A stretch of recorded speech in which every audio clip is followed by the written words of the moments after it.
Not a Celtic fan out there that will not have noticed the fact that we have done no business in this transfer window, even though it is the 8th of January. Under the previous manager, we've always got done our business rather quickly, and it's no coincidence that people are starting to take note of the current situation at Celtic and how things have changed, not only in the management team, but at boardroom level also. Chris Boyd and Chris Sutton have also been talking about it, and let's hear what big Chris Sutton has to say on the situation currently at Celtic. I think there are still question marks. I mean, if we're looking at the season as a whole, Europe was a massive disappointment. You can't get away from that. In the league, they've shown inconsistency, difficult comparing. This team. Well, we have to compare them to Ange Postecoglou's team, where Celtic were fast and furious. This season has been a struggle at times. That's the truth. And Brendan has talked about bringing a better quality of player in, but he also talked at the start of the season developing about understanding the model. So January's really one to watch out for with Celtic. Are they going to go for more experienced players who have been there and done that, who are going to cost? Well, that's what the manager's been calling out for. So is that the manager over the past month and a half been calling out for experience to brought into the club? Is it the boardroom that are holding them back? A hell of a lot of money. I think the guys mentioned it earlier about Abada coming back, Hatate coming back, but Celtic have still got a lot of work to do. Do you think they need to strengthen?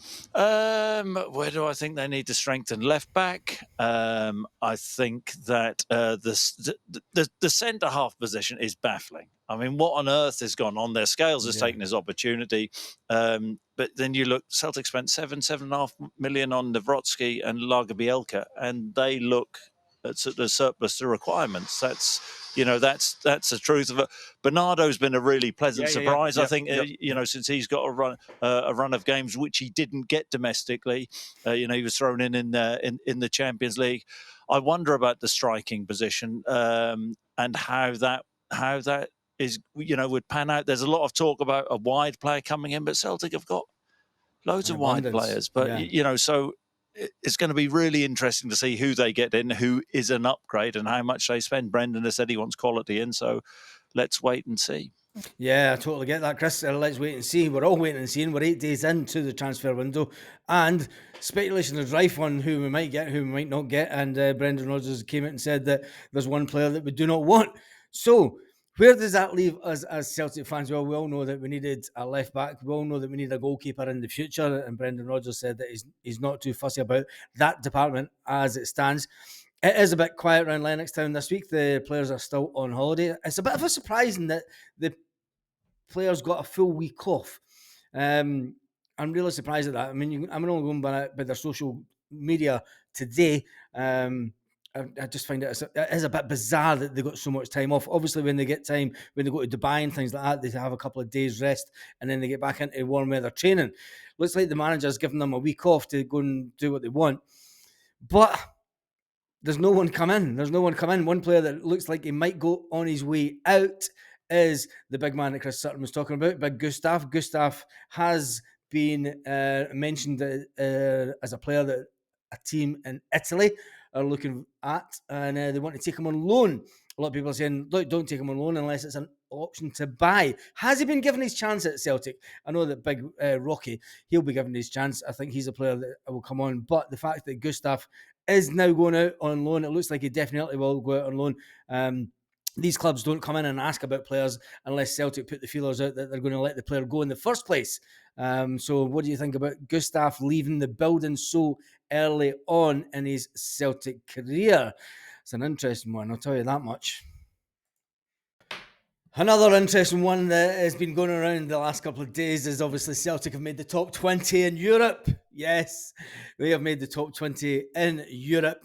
Well, this is said it's the highest average attendances in 2023 across the world, but I don't believe it's across the world because it's only including European clubs.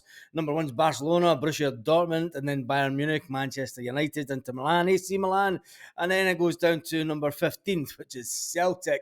Yes, Celtic come in 15th, above, interestingly enough, above Atletico Madrid, who had in the Champions League, above Flamenco, and above above also HSV and Ajax and Manchester City. Yes, Manchester City with all that money, and they still don't have a stadium bigger than Celtic's. That's a fantastic achievement, and we should all applaud every Celtic fan that does go to games, as it is the people that go to games that matter. Having a look at some of the Celtic headlines that are out there, I mean, some of them you've got to just say they're a complete nonsensical. I think that when you look at it, there's nothing solid coming out of Celtic. I think Celtic themselves are looking at positions and looking at players that they might not be able to get. I think that is the case just now, that Celtic are trying to move some players on before they'll bring any more players in, which to me just has one man's name written all over it. So anyway, that's just your quick Celtic news this evening. Sorry, there's no live this evening. I've got other things to do, to be honest. And a rather busy day at work today. On that note, have a fantastic evening, Celtic fans all around the world.